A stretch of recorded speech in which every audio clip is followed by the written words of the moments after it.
ग्राम्य नायब पुलिस महानिरीक्षक श्री हितेश जोईसर सर के आगेवानी में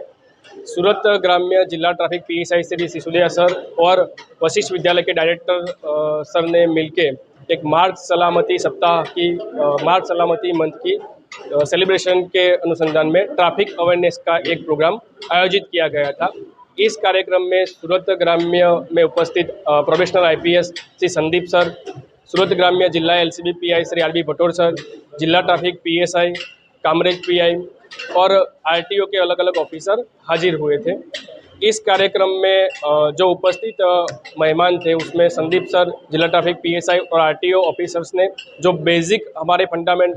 है व्हीकल ड्राइविंग के, उनके बारे में बताया था और अवेयरनेस जो पब्लिक में हो जाए तो भारत देश में पूरे साल में जो 1,70,000 से ज़्यादा लोग मार्ग एक्सीडेंट के अनुसंधान में जो जिनकी डेथ हो रही है उनमें हम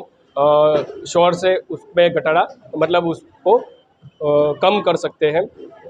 इसमें बेसिक जो फंडा है, हम जब भी 2 व्हील ड्राइव करते हैं तो हमको फर्जियत उसको हेलमेट पहनना है, जब भी 4 व्हील ड्राइव करते हैं तो सीट बेल्ट लगाना है, कभी भी रॉन्ग साइड में व्हीकल अपना नहीं चलाना है, ओवर स्पीड में व्हीकल नहीं चलाना है। ये जो बेसिक फंडा है वो अपने जो भी महानुभाव थे उन्होंने सबको बताया है। हम आशा रखते हैं कि इस प्रोग्राम में जो भी लोग उपस्थित थे वो सब खुद अपने परिवारजन और अपने आसपास जितने भी लोग हैं उन सबको बताएंगे और ट्रैफिक अवेयरनेस के बारे में अगर सब लोग अवेयर होंगे तो इन फ्यूचर जितने भी एक्सीडेंट हो रहे हैं उसको हम आसानी से कम कर सकते हैं और जिन लोगों की डेथ हो रही है उसमें उसको हम कम कर सकते हैं और सुरक्षित भारत का निर्माण कर सकते हैं। अस्तु, जय हिंद।